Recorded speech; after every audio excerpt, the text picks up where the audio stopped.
नरेंद्र मोदी जी ने कई देशों में अपना विज़िट किए हैं। टोटल 44 फॉरेन कंट्रीज़ में विज़िट किए हैं।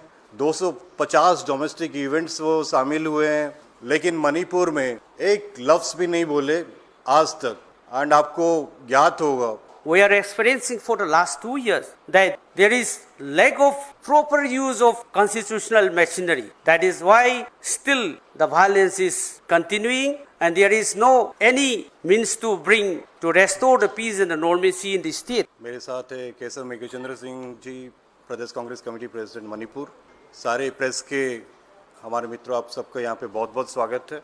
आज का जो प्रेस वार्ता है, इसका मुख्य कारण ये है कि आज 2 साल हुए हैं। मई 3, 2023 में मणिपुर में जो वायलेंस शुरू हुआ था, आज लगभग 2 साल पूरा हुआ है। And it has been one of the gravest humanitarian and constitutional crisis in independent India. 2 साल तक ये वायलेंस चलते ही है। एंड सुप्रीम कोर्ट ने 3 महीने के बाद जब ये वायलेंस शुरू हुआ था, they had declared that there has been an absolute breakdown of constitution machinery in the state. And एक ऑडियो क्लिप भी वायरल हुआ था जो पूर्व मुख्यमंत्री बीरेंद्र सिंह का, जिसमें एक इंडिपेंडेंट एनजीओ ने भी ये कंफर्म किया था कि 93% एक्यूरेसी के साथ ये वॉइस उनसे मैच करता है। तो कहीं ना कहीं सबको ये संदेह होता है कि जो वायलेंस हुआ था ये ऐसा ही नहीं हुआ था, ये मैन्युफैक्चर वायलेंस था। लेकिन दुख की बात ये कि आज 2 साल पूरा हुआ, नरेंद्र मोदी जी ने कई देशों में अपना विज़िट किए हैं। टोटल 44 फॉरेन कंट्रीज़ में विज़िट किए हैं। 250 डोमेस्टिक इवेंट्स वो शामिल हुए हैं, लेकिन मणिपुर में एक लफ्ज़ भी नहीं बोले आज तक। एंड आपको ज्ञात होगा, हम लोकसभा में ये डिमांड करते आ रहे हैं कि इस पर चर्चा हो। सारे इंडिया अलायंस के जितने सारे एमपी से हम लोग डिमांड करते आ रहे हैं, पर मोदी जी ने अपनी चुप्पी तोड़ी नहीं। हमें मजबूरन नो कॉन्फिडेंस मोशन भी लाना पड़ा, लेकिन उसमें भी मोदी जी कोई चुप्पी नहीं तोड़े, कुछ एक बात नहीं बोले। अमित शाह जी ने रिप्लाई किए मणिपुर में। हमारे नेता श्री राहुल गांधी जब से ये दुखद घटना घटी है 3 बार जा चुके हैं मणिपुर। भारत जोड़ो न्याय यात्रा मणिपुर से शुरू की है हम लोग, खड़गे जी जा चुके हैं। यहाँ तक कि प्रदेश कांग्रेस कमेटी ऑनरेबल गवर्नर से मिलके हम यही डिमांड करते आ रहे हैं कि मणिपुर को आप कैसे ये वायलेंस को आप रोक पाओ। जो डिस्प्लेस हुए हैं उनको कैसे न्याय मिलना चाहिए। एंड और एक डेलीगेशन जब ये क्राइसिस घटा था, एक 21 members of parliament from different political parties ये मणिपुर का दौरा किए थे, उन शिविर में गए थे, उनसे बातचीत किए, जो सिचुएशन है उसका मुआवजा करके वापस आए। अभी तक देखोगे तो मणिपुर में 4,786 houses and 386 places of worship have been destroyed. And ये बीजेपी सरकार, हम लोग बार बार ये डिमांड करते आ रहे हैं जब से ये घटना घटी है कि यहाँ पे प्रेसिडेंट रूल इम्पोज करो, लेकिन ये कभी माने नहीं। लेकिन कांग्रेस पार्टी के दबाव से, राहुल गांधी जी के प्रेशर से 20 महीने के बाद they finally agreed on a president rule on 13 February 2025, 20 महीने के बाद। एंड ये जनता हमेशा डिमांड करती आ रही है कि यहाँ पे प्रेसिडेंट रूल लागू करके आप सिचुएशन को कंट्रोल में लेके आओ। बट अभी जो हाली सिचुएशन है ग्राउंड में प्रेसिडेंट रूल होने के बाद भी is far from normal. Around 260 persons have lost their lives, 260 जान जा चुकी है। 68,000 से ज़्यादा लोग 302 रिलीफ कैंप में अभी भी वहाँ पे एक इनह्यूमन कंडीशन में अपना ज़िंदगी वो बिता रहे हैं। वहाँ पे वो काफ़ी डरते हैं वापस अपने घर जाने के लिए। प्रेसिडेंट रूल लाने के बाद भी ग्राउंड रियलिटी कुछ चेंज नहीं हुआ है। एंड ये आप सबको यही बोलना चाहते हैं कि the government attitude towards Manipur is callus. बिल्कुल ही नेगलेक्ट करते आ रहे हैं, बिल्कुल केयर नहीं है, वार्म नहीं है, कुछ नहीं है। मणिपुर की जनता चाहते हैं कि प्रधानमंत्री मोदी मणिपुर जाए, लोगों से मिले, एक ह्यूमन टच दे, पीस वापस लाए। जो डिस्प्लेस पर्सन है उनको कैसे वापस उनके घर में लाया जाए। एक यूनियन होम मिनिस्टर ने एक Ajay Lamba commission of inquiry report गठन की थी जो मणिपुर वायलेंस 2023 के बारे में वो जायज़ा करने वाले थे। कई सारे FIRs लॉन्च हुए उसमें, बट दुखद बात है कि जो अजय लंबा कमीशन ऑफ इंक्वायरी रिपोर्ट है, आज तक ये ना पार्लियामेंट में टेबल हुआ है, ना रिलीज़ हुआ है, ना कोई डिस्कशन हुआ, कोई चर्चा ही नहीं हुआ है। और दुख की बात तो ये है कि जब प्रेसिडेंट रूल इम्पोज किए हैं, सरकार को पार्लियामेंट में, लोकसभा राज्यसभा में वो जो प्रेसिडेंट रूल का उसके अप्रूवल के लिए उनको एक रेजोल्यूशन लाना है लोकसभा में। आप सबको ज्ञात होगा जब वफाक बिल का डिस्कशन चल रहा था, लोकसभा में रात को 2:30 बजे चर्चा हुआ, राज्यसभा में रात को 4 बजे चर्चा हुआ। इससे ज़्यादा शर्मनाक चीज़ और कुछ भी नहीं है। एंड ये यही दर्शाता है कि ये कुछ छुपाने की कोशिश कर रहे हैं, ये इंटरेस्टेड ही नहीं है कि मणिपुर के लोग कैसे पीस हार्मोनी में रहा है, कैसे डिस्प्लेसमेंट, या कोई इनका रास्ता ही नहीं है, उनका विजन ही नहीं है, उनका इच्छा शक्ति ही नहीं है। एंड ये सरकार नरेंद्र मोदी जी, हम उनसे अपेक्षा करते हैं कि आप मणिपुर के वासियों को उनको आश्वासन दो, जो घटना घटी है, जो डिस्प्लेसमेंट हुआ है, जो वायलेंस हुआ है, जो डेथ हुआ है, उसकी जिम्मेदारी ले। कैसे मणिपुर वापस अपने नॉर्मलसी में आए, इसके लिए आपका क्या प्रयास है, आप क्या कर रहे हो। प्रधानमंत्री मोदी जी तो गए नहीं, अमित शाह जी भी नहीं जा रहे वहाँ पे। और अभी प्रेसिडेंट रूल होने के बाद भी वहाँ का ग्राउंड सिचुएशन अभी कुछ चेंज नहीं हुआ है। हम लड़ते रहेंगे मणिपुर के हक के लिए जब तक वो नॉर्मलसी भी नहीं आता है। बिल्कुल हम मणिपुर के लोगों के साथ हैं। हमारे नेता श्री राहुल गांधी जी, खड़गे जी, कांग्रेस पार्टी सब मणिपुर के साथ हैं। एंड हम जब तक न्याय नहीं मिलेगा ये लड़ाई जारी रहेगा।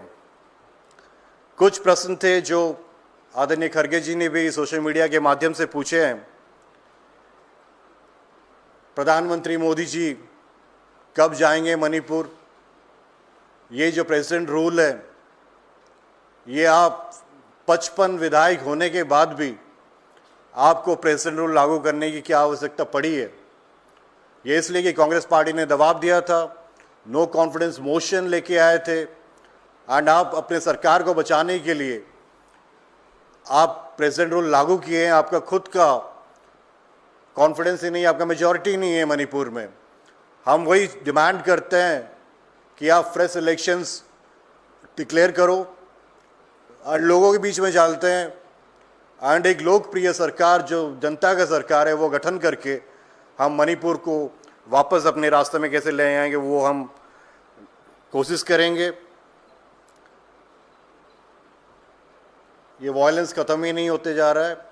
ये सब चीज़ें, आखिर में यही बोलना चाहता हूँ कि प्रधानमंत्री मोदी जी, ये जब भी कोई दुर्घटना घटती है, आप पहलगांव में जो घटना घटी, वो अपना सऊदी अरेबिया की ट्रिप शॉर्टकट करके वापस आए। हमें लगा कि जाएंगे पहलगांव, कश्मीर जाएंगे, मिलेंगे लोगों से, बट वो बिहार के रैली में व्यस्त है, केरला के चुनाव में व्यस्त है, बिहार के चुनाव में व्यस्त है, मणिपुर के बारे में एक शब्द नहीं बोल रहे हैं। तो उनका प्रायोरिटी क्या है, प्राथमिकता क्या है? भारत के प्रधानमंत्री है, उनको भारत के लोगों के बारे में सोचना चाहिए। खाली चुनाव के बारे में सोच के लोगों के से न्याय मिले उसके बारे में उनको प्रयास करना चाहिए। और हम चाहते हैं कि इसके बारे में नरेंद्र मोदी जी मणिपुर ज़रूर जाए, अपना चुप्पी तोड़े और लोगों को कैसे न्याय मिलेगा। जो डिस्प्लेसमेंट हुआ है, जो डिस्प्लेस लोग हैं, वापस अपने घर में कैसे जाएंगे, उसके बारे में एक रोड मैप बना के लोगों के सामने पेश करें। 2 साल हो गए एंड कितने दिन और वेट करेंगे?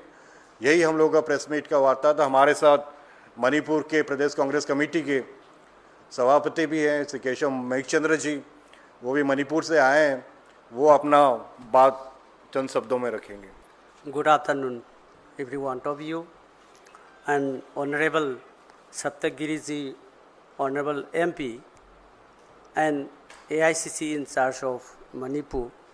Thank you for this having a press conference on Manipur, and I also thank our AICC leaders and friends of media. Today, everybody knows that it's completed 2 years violence in Manipur.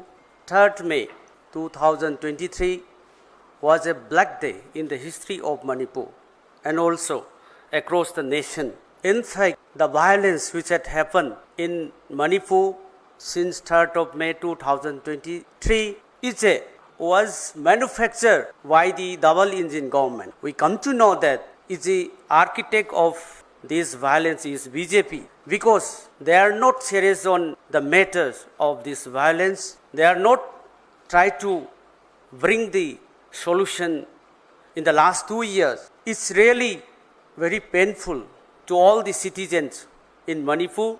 We may recall that during the former governor of Manipur, Unusha Wikeji, she formed, Honorable Governor formed a peace committee in 2023. After forming the peace committee in 2023, there was not a single peace committee meeting to resolve the situation in the state of Manipur. And we are waiting for all political party and the peace committee meeting to resolve the situation, to bring the peace, to bring peace in the state, but it was not happen to have a peace committee meeting. So far there is no peace committee meeting for this violence in the state. And again, there is no sign of or any development for dialogue between the two communities. So far, in the last 2 years, there was no dialogue to sit together for the communities. It's a negligence of the Narendra Modi ji led BJP double engine government. And also, we are experiencing for the last 2 years that there is lack of proper use of constitutional machinery. That is why still the violence is continuing and there is no any means to restore the peace and the normalcy in the state. In fact, it's a very unfortunate that there is no dialogue and there is no use of this constitutional machinery to resolve the situation in the state. And also you see, friends, we are really very painful, the lives of the people of Manipur. The government, this double engine government, could not protect the lives of the people who have killed in the last 2 years. And also, properties of the people, more than 60,000 are still in the relief camp. IDPs who are living in the relief camp, you see. In the last 2 years, they are still living, the IDPs are living in the relief camp. How the families of these IDP live together and the families of a community or a village live together in a community hall. How horrible the situation who are living in the community halls as there is the relief camp. So that is the situation over there for the IDPs who are living in the relief camp. And again, in the last 2 years, and it will continue again, that there is no free movement at all. One community cannot go to other area and another community cannot go to other place. All the national highways, which is lifeline of our people, is totally blocked for the last 2 years. If there is no free movement, how the citizens of India can survive over there in the state of Manipur?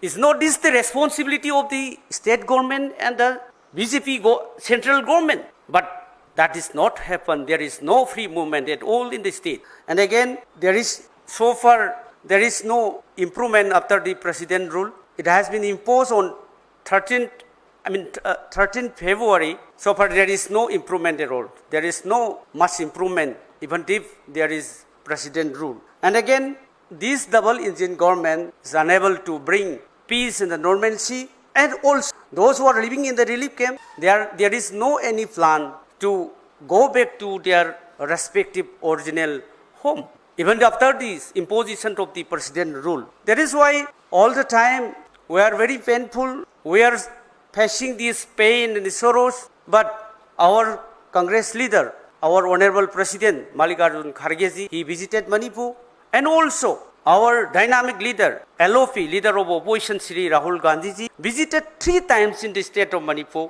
and met all these communities and share the pain and sorrows over there in the state. But Narendra Modi ji, he never visited to Manipur, which is his own state, and he never shared the pains and sorrows of the people of Manipur. And why? We are asking again and again, why he is avoiding to visit in Manipur for the last 2 years. Our respected Saptagiri ji also mentioned on that. But we are always waiting to visit once in Manipur by Honorable Prime Minister of India, Narendra Modi ji, and he never cared of the citizens of Manipur, the people of Manipur, and all the time our AICC leaders concerning the problems that we face in the state. And lastly, I just want to ask, if there is no dialogue, if the constitutional machineries are failed, then what should we expect more and more? We want to have a fresh